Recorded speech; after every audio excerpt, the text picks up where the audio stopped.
Hello, എല്ലാവർക്കും നമസ്കാരം. എൻ്റെ ഒരു പുതിയ വീഡിയോയിലേക്ക് എല്ലാവർക്കും സ്വാഗതം. ഇന്നത്തെ നമ്മുടെ സബ്ജക്റ്റ് എന്ന് പറയുന്നത് ബോഡി ഷേമിങ്ങിനെ കുറിച്ചാണ്. അപ്പോൾ ഇത് കേട്ടുകൊണ്ടിരിക്കുന്ന ഭൂരിപക്ഷം ആളുകൾക്കും ബോഡി ഷേമിങ് ജീവിതത്തിൽ ഒരിക്കലെങ്കിലും കിട്ടിയിട്ടുണ്ടാവും. നിങ്ങൾക്ക് ഈസിലി ഇത് കണക്റ്റഡ് ആവുമെന്ന് എനിക്ക് ഉറപ്പുണ്ട്. അപ്പോൾ ബോഡി ഷേമിങ് എന്ന് പറഞ്ഞാൽ എന്താണ്? പണ്ടത്തെ കാലത്തൊക്കെ ഇതൊരു കൾച്ചറിൻ്റെ ഒരു പാർട്ടായിരുന്നു എന്ന് തന്നെ പറയേണ്ടതായിട്ടുണ്ട്.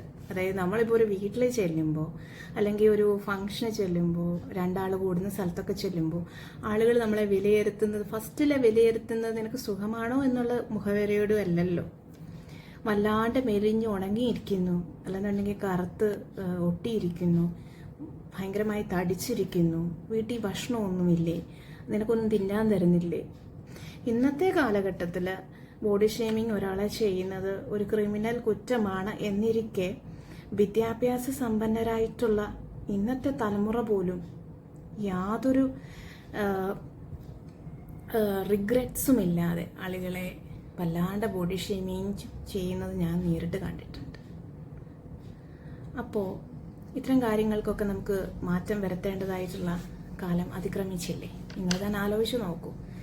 മുതിർന്നവരെ മാത്രമല്ല, ഇപ്പോൾ ജനിച്ചു വീഴുന്ന കൊച്ചു കുട്ടികളെ വരെ ആളുകൾ ബോഡി ഷേമിങ് ചെയ്യാറുണ്ടല്ലേ. അപ്പം അതിലേക്ക് ഞാൻ കടക്കുന്നില്ല. അപ്പോൾ ജെൻസിനെക്കാട്ടിലും ലേഡീസിനാണ് ബോഡി ഷേമിങ് ഏറ്റവും കൂടുതൽ ഏറ്റുവാങ്ങേണ്ടി വന്നിട്ടുള്ളതെന്നാണ് ഞാൻ മനസ്സിലാക്കുന്നത്. ഇപ്പോൾ എല്ലാവരെയും പ്രിയങ്കരിയായിട്ടുള്ള വിദ്യാ ബാലൻ ഒരിടയ്ക്ക് പറയുണ്ടായിരുന്നു, അവർക്ക് ഒരു കാലഘട്ടത്തിൽ ഒരു സിനിമാ സെറ്റിൽ പോയപ്പോൾ ആരോ അവരെ ബോഡി ഷേമിങ് ചെയ്തു. വണ്ണ കൂടുതലുണ്ടോ എന്തോ മറ്റോ അവരെ അധിക്ഷേപിക്കുകയുണ്ടായി. അവരതിനുശേഷം കുറേ കാലത്തോളം അവർക്ക് കണ്ണാടിയുടെ മുന്നിൽ പോയി നിന്ന് ഡ്രസ്സ് ചേഞ്ച് ചെയ്യാനോ അല്ലെന്നുണ്ടെങ്കിൽ ഒരു ഫോട്ടോ എടുക്കാൻ പോലും അവർക്ക് കോൺഫിഡൻസ് ഇല്ലായിരുന്നു എന്ന്.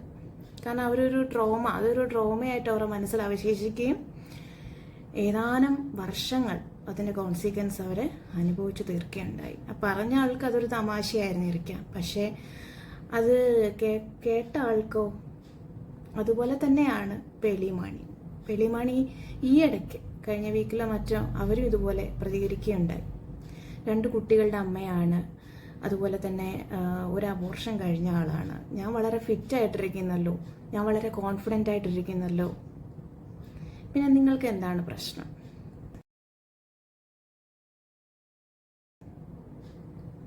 സ്ത്രീകളെ സംബന്ധിച്ചിടത്തോളം എന്ത് ഫുഡ് കഴിച്ചാലും അത് ഫാറ്റ് ഡെപ്പോസിറ്റ് ആയിട്ട് മാറാറുണ്ട്. കാരണം എന്തിനാണെന്ന് ചോദിച്ചാൽ സ്ത്രീകൾക്ക് മാത്രം കിട്ടിയ ഒരു വരദാനമാണല്ലോ അമ്മയാകുക എന്നുള്ളത്. അപ്പോൾ അതിന് വേണ്ടിയിട്ട് പ്രകൃതി തന്നെ നമ്മുടെ ശരീരത്തിൽ ഒരുക്കി വെച്ചിരിക്കുന്ന ഒരു പ്രക്രിയയാണ് നമ്മൾ കഴിക്കുന്ന ഫുഡിൽ നിന്നും കുറച്ചായിട്ട് ഫാറ്റ് അത് ശരീരം ഡെപ്പോസിറ്റ് ചെയ്ത് വെക്കുന്നത്. അപ്പോൾ ഓരോ മാസത്തെയും ഓവുലേഷൻ പീരീഡ് കഴിയുമ്പോൾ പ്രഗ്നൻസി ഉണ്ടായില്ലെന്നുണ്ടെങ്കിൽ ഈ ഫാറ്റായിട്ട് തന്നെ ശരീരത്തിൽ അവിടെ തന്നെ കിടക്കും.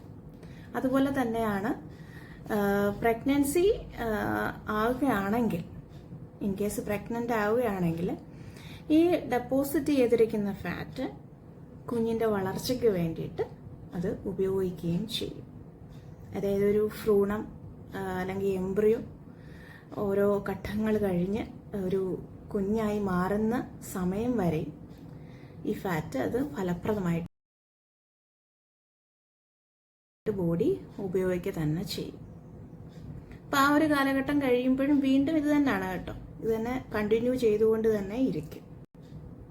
അതുമാത്രമല്ല, സ്ത്രീകൾക്ക് ഹോർമോണൽ ഇംബാലൻസ് എന്ന് പറഞ്ഞൊരു സംഗതി കൂടിയുണ്ട്. അതിനോടൊപ്പം തന്നെ ഓട്ടോ ഇമ്മ്യൂൺ ഡിസീസ്. നിങ്ങൾ കുറച്ച് പേരെങ്കിലും കേട്ടിട്ടുണ്ടാവും ഓട്ടോ ഇമ്മ്യൂൺ ഡിസീസ് എന്താണെന്ന്.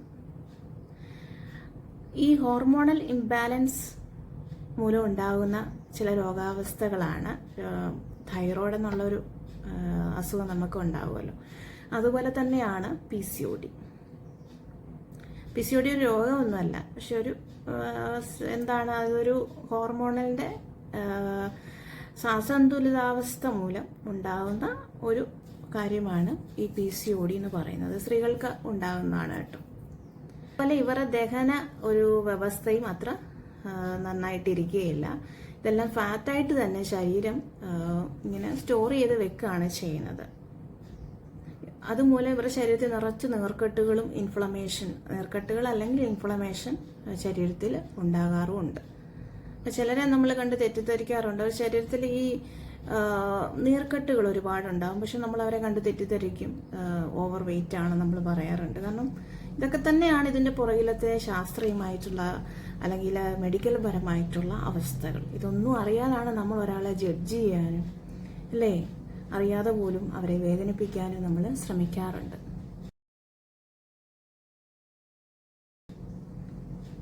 അതുമാത്രമല്ല, ഇത്തരം അതായത് ഈ തൈറോയിഡ്, ഓട്ടോമിൻ ഡിസീസ്, PCOD ഒക്കെ ഉള്ള സ്ത്രീകൾ എത്രത്തോളം ഡയറ്റ് ചെയ്താലും അല്ലെങ്കിൽ എത്രത്തോളം ജിമ്മിൽ പോയാലും എക്സസൈസ് ചെയ്താലും ഒന്നും യാതൊരു മാറ്റവും സംഭവിക്കില്ല. എന്ന് പറഞ്ഞാൽ വെയിറ്റ് റിഡക്ഷൻ വളരെ കുറവായിരിക്കും. ഇപ്പം ഡയറ്റ് ചെയ്തുകൊണ്ടൊന്നും അത്ര വലിയ വെയിറ്റ് റിഡക്ഷൻ ഉണ്ടാവില്ല. അതുപോലെ എക്സസൈസ് ചെയ്തുകൊണ്ടും വലിയ വെയിറ്റ് റിഡക്ഷൻ ഇത്തരം ആളുകളിൽ ഉണ്ടാവത്തില്ല, കാര്യമായിട്ടുണ്ടാവില്ല. അതുപോലെ തന്നെയാണ് എനിക്കും ഹോർമോണൽ ഇംബാലൻസ് ഉള്ള ആളാണ്. അപ്പോൾ എനിക്ക് 14 വയസ്സ് തൊട്ടേ ഹോർമോണൽ ഇംബാലൻസ് ഉണ്ട്. അപ്പോൾ ഇത്തരം ബോഡി ഷെയിമുകളൊക്കെ ധാരാളം എൻ്റെ ജീവിതത്തിൽ ഞാനും അനുഭവിച്ചിട്ടുണ്ട്. അപ്പോൾ നമുക്കത് ബോഡി ഷെയിം ചെയ്യുന്ന ആളുകളോട് നമുക്കൊന്നും പറയാനില്ല. കാരണം നമുക്കിപ്പോൾ നമ്മുടെ എല്ലാ അവസ്ഥകളും കാര്യങ്ങളും ഒക്കെ തുറന്നു പറയാനുള്ള കാര്യങ്ങളല്ലല്ലോ അല്ലേ. അപ്പോൾ നമ്മൾ ആരെയും ബോഡി ഷെയിമിങ് ചെയ്യാതിരിക്കുക എന്നതാണ് ഇതിൽ നിന്ന് എനിക്ക് പറയാനുള്ളത്. ഇപ്പോൾ ഓരോരുത്തരുടെ അവസ്ഥ ഓരോന്നാണ്. ചിലർക്ക് അസുഖങ്ങൾ മൂലമായിരിക്കാം, ചിലർക്ക് സ്ട്രെസ്സിൻ്റെ ഒരു മെയിൻ കാരണമാണ് കേട്ടോ. സ്ട്രെസ് മൂലം നമ്മൾ ഓവർ വെയിറ്റ് ആവാറുണ്ട്. അതുപോലെ രാത്രിയിൽ ഉറക്കം ശരിയാകാത്തതും ഒരു മെയിൻ റീസണാണ്. അതുപോലെ ചില മനുഷ്യർക്ക് ആൻസൈറ്റി ഉണ്ട്. നാളെ എന്ത് സംഭവിക്കും, തൊട്ടടുത്ത നിമിഷം എന്ത് സംഭവിക്കും. അത്ര ആളുകൾക്ക് ഉറക്കക്കുറവുണ്ടാവാം, സ്ട്രെസ് വളരെ കൂടുതലായിരിക്കും. ഇങ്ങനെയുള്ള മനുഷ്യർക്കൊക്കെ എന്താ പറയുക, മേ ബി അവർക്കും വെയിറ്റ് വളരെ കൂടുന്നതായിട്ട് കണ്ടിട്ടുണ്ട്. സോ ഇന്നു മുതലെങ്കിലും ഇത് കേട്ട് കുറച്ച് പേർക്കെങ്കിലും മനംമാറ്റം ഉണ്ടാവട്ടെ എന്ന് ഞാൻ ആത്മാർത്ഥമായിട്ട് ആഗ്രഹിക്കുകയാണ്. പറയുന്ന ആളുകൾക്ക് അതൊരു തമാശയായിരിക്കാം, പക്ഷെ കേൾക്കുന്ന ആളുകൾക്ക് അതൊരു നേരം പോക്കല്ലെന്ന് മനസ്സിലാക്കുക. അവരുടെ എല്ലാവരും ഒരുപോലെ അല്ലല്ലോ, ഓരോരുത്തരും വ്യത്യസ്തരാണ്. ഓരോ മൈൻഡ് സെറ്റും അതുപോലെ തന്നെ ദുർബല ഹൃദയമുള്ളവരൊക്കെ ഉണ്ട്.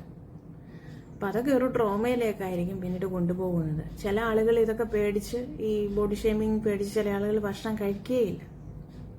ചില ആളുകൾ മെലിഞ്ഞ് ഉണങ്ങിയിരിക്കുന്നു എന്ന് കേട്ട് അവർ ഓവറായിട്ട് ഭക്ഷണം വാരി കഴിക്കുന്ന ഒരവസ്ഥയും ഉണ്ടാകാറുണ്ട്. അപ്പോൾ എനിവേ, ഇതൊന്നും നമ്മുടെ ശരീരത്തിന് സുഖമുള്ളൊരു കാര്യമല്ല. എല്ലാം ഒരു നല്ല രീതിയിൽ പോവുക, സന്തുലിതാവസ്ഥയിൽ പോവുക എന്നുള്ളതാണല്ലോ ഏറ്റവും നല്ലത്. നമ്മുടെ ശരീരമായാലും മനസ്സായാലും ഒരു ബാലൻസിൽ കൊണ്ടുപോകാൻ വേണ്ടിയിട്ട് നമ്മളെപ്പോഴും ശ്രദ്ധിക്കണം. സോ ഇന്നത്തെ വീഡിയോ നിങ്ങൾക്ക് എല്ലാവർക്കും ഇഷ്ടപ്പെട്ടു എന്ന് ഞാൻ വിശ്വസിക്കുന്നു. ഇനി വരുന്ന തലമുറയെങ്കിലും ഇതിൽ നിന്നൊക്കെ ഒരു വ്യത്യസ്തരായിട്ടുള്ള കുഞ്ഞുങ്ങളായിട്ട് മാറട്ടെ എന്ന് ഞാൻ ആഗ്രഹിക്കുകയാണ്. ജാതിയുടെയോ മതത്തിൻ്റെയോ അല്ലെങ്കിൽ വർണ്ണത്തിൻ്റെയോ വിഭജനത്തിൻ്റെയോ സാമ്പത്തിക ശേഷിയുടെയോ വിദ്യാഭ്യാസത്തിൻ്റെയോ അല്ലെങ്കിൽ ഇതുപോലെയുള്ള ആളുകളെ ശരീരത്തിൻ്റെ ബോഡിയുടെ ഫിസിക്കൊക്കെ വെച്ച് മെഷർ ചെയ്യുന്ന ആളുകളല്ലാതായിട്ടും നമ്മുടെ കുഞ്ഞുങ്ങളൊക്കെ സന്തോഷത്തോടെ ജീവിക്കട്ടെ എന്ന് ഞാൻ ആഗ്രഹിക്കുന്നു. അപ്പോൾ നിങ്ങൾ ലൈക്ക് ചെയ്യുക, സബ്സ്ക്രൈബ് ചെയ്യാതെ കാണുന്നുണ്ടെങ്കിൽ സബ്സ്ക്രൈബ് ചെയ്ത് തന്നെ കാണുക, കമൻറ്റ് ചെയ്യുക, വിലപ്പെട്ട നിർദ്ദേശങ്ങളൊക്കെ അറിയിക്കുക. അപ്പോൾ ഇനി അടുത്ത വീഡിയോയിൽ കാണുന്നവരെ നന്ദി, നമസ്കാരം. Thank you so much for subscribing my channel. Thank you everyone.